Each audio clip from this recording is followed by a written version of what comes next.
미국에서는 하루가 멀다 하고 총기 사고가 나면서 수많은 사람들이 목숨을 잃는 경우를 볼 수가 있죠. 때문에 다른 나라에 사는 사람들 입장에서는 언제 누가 총을 쏴댈지 모르는 상태로 불안하게 살 바에는 아예 나라에서 총기를 쓰지 못하게 금지를 시켜버리면 좋을 텐데 왜 미국 정부에서는 그렇게 하지 않는지 의문이 들 수밖에 없는데요. 그래서 오늘은 대체 왜 미국인들이 총을 포기하지 못하고 있는지 그 이유를 한번 알아보겠습니다. 미국인들은 처음 대영 제국으로부터 독립해 나라를 세울 때부터 이후 서부를 개척해 나가는 과정에서까지 위험한 상황들을 계속 겪게 되면서 자신을 보호하기 위해 총기를 가지고 다녀야 한다는 분위기가 오랜 시간에 걸쳐 사회적으로 만들어졌다고 하죠. 그렇게 총기를 가지고 다니는 문화가 일상 안에 자연스럽게 들어오게 되면서 결국 미국 의회도 수정헌법 제2조를 통해 총기를 가지고 다닐 권리를 보장하게 되었다고 합니다. 미국은 다른 유럽 국가에 비해서도 총기를 가지고 다니는 것에 대한 사회적 시선이 나쁘지 않은 편이기 때문에 총기를 사는 것도 상대적으로 쉬운 편이라고 하는데요. 워낙 넓은 곳이다 보니 주마다 차이는 있겠지만 애리조나와 네바다 등의 총기 보호 지역에서는 정신병 이력이나 중범죄 경력이 없는 사람의 경우 만 21세 이상이고 미국 시민 혹은 영주권자이기만 하면 큰 제약 없이 총기를 사서 가지고 다니는 것이 가능하다고 합니다. 하와이 지역을 포함해 상대적으로 총기를 반대하는 몇몇 주에서조차도 간단한 안전시험을 통과하고 범죄 이력 검사를 거쳐서 허가증을 받으면 비교적 쉽게 총기를 살 수 있다고 하죠. 그리고 여러 개의 주가 연합해 세워진 국가인 미국은 어떻게 보면 각 주가 하나의 나라나 다름없기 때문에 총기 소지에 대해서도 각 주마다 적용되는 법이 다르다고 하는데요. 예를 들어 대도시인 뉴욕과 시카고가 있는 뉴욕주나 일리노이 주에서는 총기 사고가 일어난다면 피해 규모도 엄청나게 크기 때문에 총기를 사서 가질 수는 있지만 그것을 가지고 자유롭게 돌아다니지는 못할 수준으로 규제를 상대적으로 강하게 건다고 합니다. 반면에 야생이나 다름없는 환경 때문에 총기가 생존에 꼭 필요한 알래스카주에서는 미국 전체적으로 영향을 끼치는 연방법에 있는 규정을 제외하면 사실상 총기 소지에 대한 규제가 없는 수준이라고 하죠.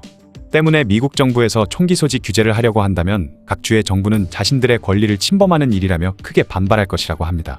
게다가 다수의 미국인들은 자신들의 삶에 정부가 개입하는 것을 매우 싫어하는 성향이 있기 때문에 국가가 나서서 총기를 압수하는 것은 정부가 개인의 재산을 함부로 뺏는 것이라 느낄 수 있다고 하죠.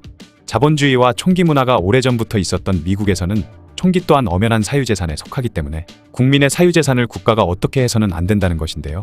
그런 이유로 총기를 가지고 다닐 권리를 계속해서 지키는 것을 원하는 미국인들이 굉장히 많다고 합니다. 일반인들의 총기 소지를 국가적으로 금지하려면 결국 연방정부 또는 주정부가 집집마다 방문을 해서 그들이 가진 총기를 강제로 압수해야만 하는데 만약 이런 일이 발생한다면 개인주의 성향이 강한 미국인들에게는 자신들의 정부가 북한이나 중국 같은 독재국가나 할 만한 일을 저지른 포악한 정부라는 생각을 하게 될 확률이 높다고 하죠. 심지어 자신들이 총기를 빼앗긴 후 군대가 무자비하게 국민들을 죽이게 되면 국민들은 무슨 수로 자신의 목숨을 지키냐고 주장하는 사람도 있습니다.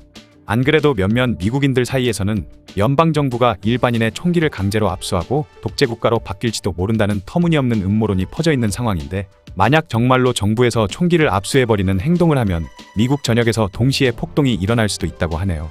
특히 미국에서는 과거 금주법을 시행했다가 큰 실패를 경험한 적이 있었기에 총기 금지를 도입하기가 더욱 조심스러운 입장이라고 합니다. 19세기 말 미국에서는 더 나은 사회, 도덕적인 사회를 만들기 위해 금주운동이 벌어지기 시작했고 결국 1920년에는 미국 전역에서 금주법이 시행되었죠. 그런데 금주법을 시행하는 원래 목적은 사회를 건전하게 만드는 것이었지만 오히려 몰래 만든 밀주가 유행처럼 퍼져나가면서 밀주를 만드는 사람들의 뒤에 있는 범죄 조직이 힘을 얻기 시작했습니다.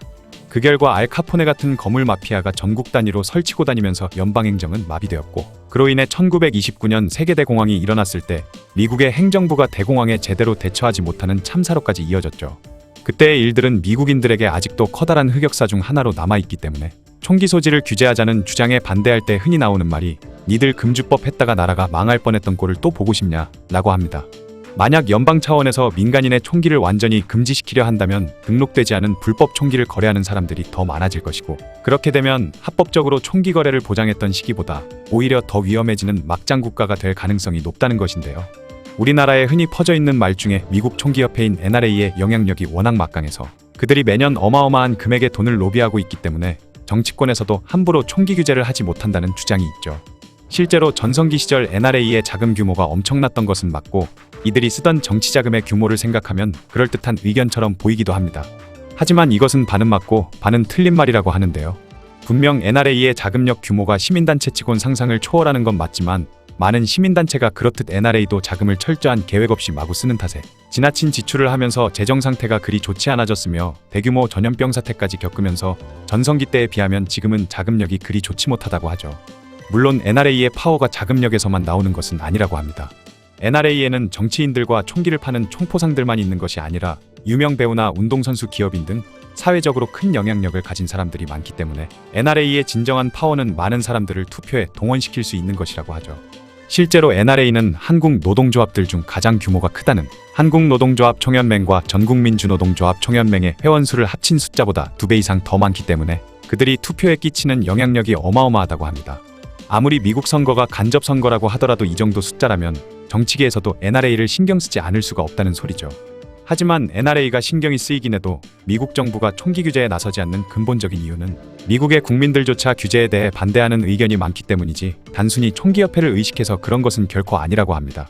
미국인들도 일반인들이 경찰보다 더 좋은 총기를 사용하면서 경찰이 와도 범죄자를 막지 못하는 상황이 일어나는 것은 원하지 않기 때문에 가지고 다닐 수 있는 총기의 종류를 제한하는 것에는 찬성하지만 총기를 가지는 것 자체를 금지하는 건 반대하는 사람이 많다고 하는데요. 미국은 헌법의 수정이 비교적 자유로운 국가임에도 총기를 가지고 다닐 권리를 보장하는 수정헌법 2조를 고칠 생각조차 하지 않고 있는 것도 그런 이유에서라고 합니다. 만약 진짜로 모든 미국인들이 총기 보유 자체를 거부했다면 진작에 수정헌법 2조를 수정해서 총기를 가지고 다니는 것 자체를 막으려고 했겠지만 현실은 총기 난사 사건이 발생해서 이에 대한 비판의 목소리가 나와도 그 내용을 자세히 들여다보면 그것이 총기의 종류를 제한하자는 것이지 총기 자체를 가지고 다니지 말자고 주장하는 경우는 별로 없기 때문이죠.